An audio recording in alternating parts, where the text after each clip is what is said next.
Hi everyone! Welcome again to my channel, and today's video guys ay andito tayo ngayon sa aking mini greenhouse. Ayan, hapon na guys, alas 4 na ng hapon, palubog na ang araw. Ayan, dyan na lang banda ang may araw.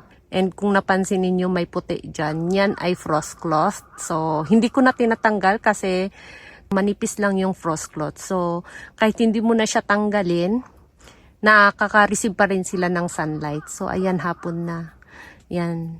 And gusto ko munang i-share sa inyo para mayroon tayong makita in the future kung ano yung mga improvement nila, diba? Lalo na pagdating ng April, bigla na lang tong maglakihan. Ayan. Siguro by summer, yung iba dito ay malaki na.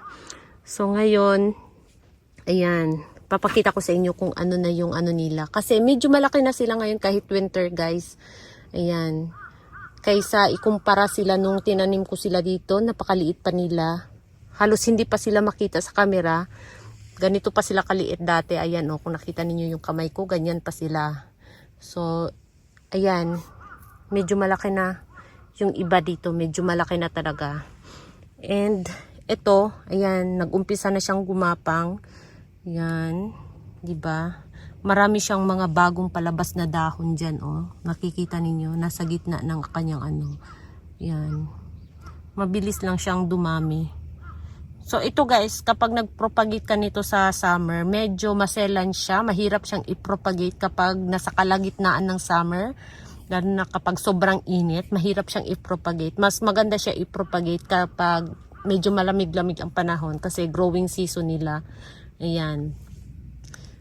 And ayan, ito din galing to sa aking lumang mini greenhouse. Nakatanim siya dati sa pot and then kinatings ko lahat. Diyan ko na tinusok. Ayan. Ito naman si Stonecraft. Ayan. Nagka-damage kasi ito nung summer. So, kinatings ko na rin kasi yung stem niya ay nag-dry. Naglagasan yung mga dahon. So, dito ko na rin tinanim. Napakaliit niya dito nung tinanim ko siya. Mas maliit pa dito. Ayan. So, ngayon, ayan oh. Medyo humaba na ang ano nila. Stem nila. Tapos naglagay din ako dito ng Frolifica. Kasi mabilis dumami yung Frolifica. Maganda siya pang ano ba yun? Pang cover sa ano dito sa lupa. Ayan, pang cover siya.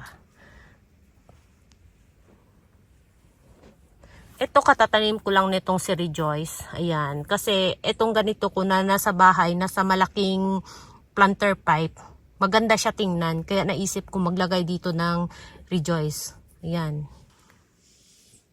So, ito naman si Monroe. Ayan. So, yung mother plant nito guys ay napakalaki na. So, gusto kong makita kung gaano siya kalaki pag nakatanim siya direct sa ground. Tapos, mayroon tayo ditong si Peach Boy. Ayan, Peach Boy. And mayroon din tayo dito mga snow bunny. Ayan. Itong tatlo magkadikit yan. Pinaghiwalay ko para hindi to mabingi yung rosette. Ayan. Si Dark Bader. Malaki na talaga sila ngayon guys. Itong Dark Bader. Ayan oh. Malaki na siya. Ito si Scarlet. Ayan. Si Scarlet.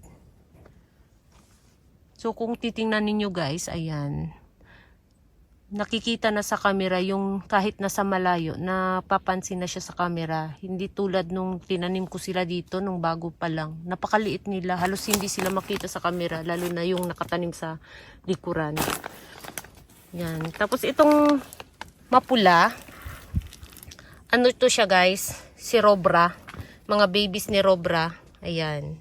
Tapos ito mga Leticia. Yan. So, sana kumapal na sila guys. Mga Leticia. Tapos ito, hindi ko alam ang pangalan nito. Galing din to sa luma kong ano, mini greenhouse. So, hindi siya si bronze. Iba yung kulay ni bronze.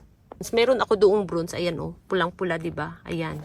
Yan, mga bronze yan guys. Iba yung hitsura ni bronze kaysa dito. So, kuha tayo ng bronze. Magbunot tayo ng isang bronze para makita natin kung si bronze ba talaga siya. Yan.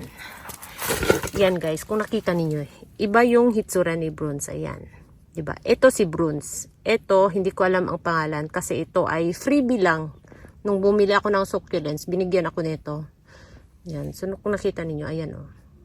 Diba? Iba yung hitsura ni Bruns. Ibang iba. Yan. Wala pa siyang wala pa siyang ugat. So, yung mga Bruns dyan ay naka-tusok. Tapos, ito, California Sunset. Ayan. So, medyo nahirapan akong magparami ng California Sunset. So, tingnan natin kung ano yung magiging resulta kapag andito sila nakalagay. Ayan, California Sunset yan. Tapos, itong sa likod guys, lagi siyang nagkakaroon ng frostbite. So, nilagyan ko ng dyan, plastic. Ayan, sa likod. So, tingnan ninyo yung dahon niya. Ayan, nangitim-ngitim na. So, yung iba naglagas na, ayan Ayan, damage sa frost. Ayan, di ba? Ayan, na-damage na sa frost. Kaya meron akong nilagay dyan. Pang pang protect na hindi mag-frost dito banda. And, ayan, ito so far, okay pa rin.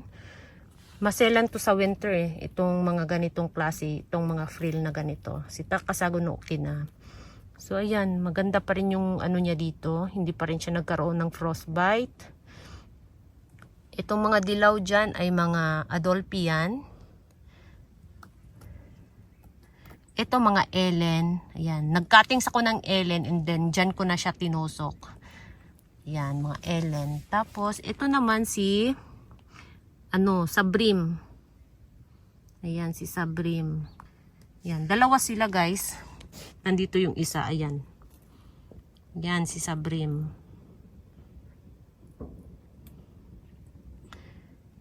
Ito naman si Zaragoza. Nagtanim ako ng Zaragoza kasi yung Zaragoza na mother plant nito ay hindi siya masyadong malaki guys. Gusto kong makita na kung gaano kalaki yung Zaragoza. Kaya nagtanim ako dito direct sa ground. Yan. May nahulog na dahon. Matagal na siguro to kasi dry na. Tapos ito mga mga moonstone. Yan, 3. Naglagay ako ng 3 moonstone. Yan. 'Di ba? Medyo malaki na talaga sila dito ngayon. Tapos ito, hindi ko alam kung anong pangalan nito.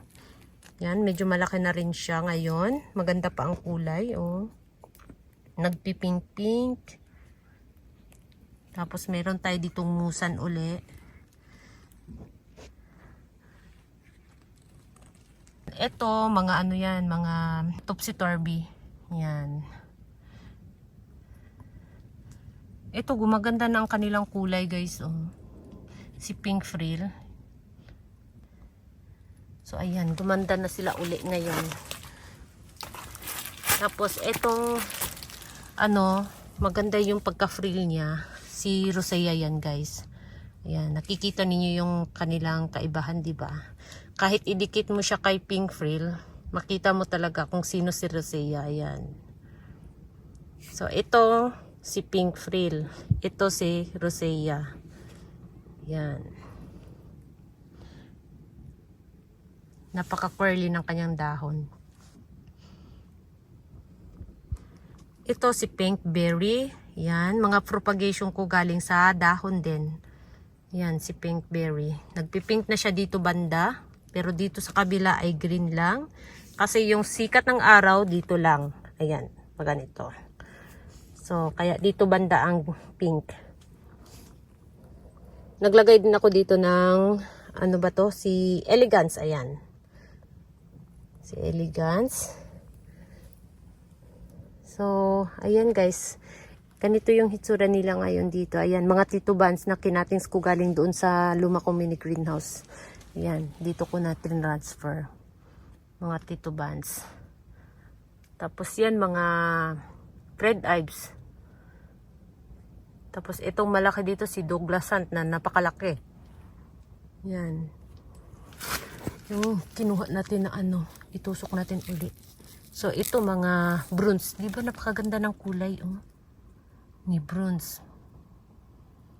Yan. Ang ganda ng kanilang kulay guys. Si bronze. Tapos si clavata. Yan, ang baby, napakadami sa baba, oh. Yan si clavata. Super okay pa siya, maganda pa siya ngayon. So, ewan ko na lang pagdating ng summer, kung maganda pa rin ba siya. Kasi medyo maselan siya sa summer, guys. Nagkakaroon siya ng mga itim-itim na dot sa dahon. So, ayan.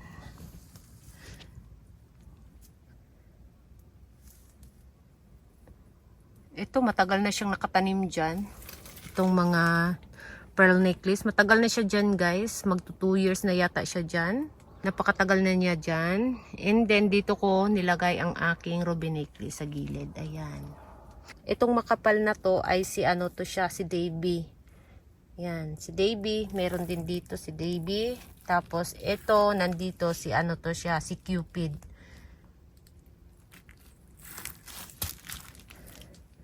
Yan, napaka kapal na niya, nag-cluster na siya. Isang puno lang yan, and then ayan, nagkaroon siya ng mga anak-anak sa stem. So, ayan guys, yun yung kanilang hitsura ngayon dito. Ayan. Paunti-unti na silang nakikita sa camera ngayon. Medyo lumalaki na ng konti. So, yun lang guys. Thank you so much for watching. And please don't forget to subscribe and like. At i-share nyo na din. Ayan. Maraming salamat sa inyong laging panonood at support. And see you in my next video. Bye-bye!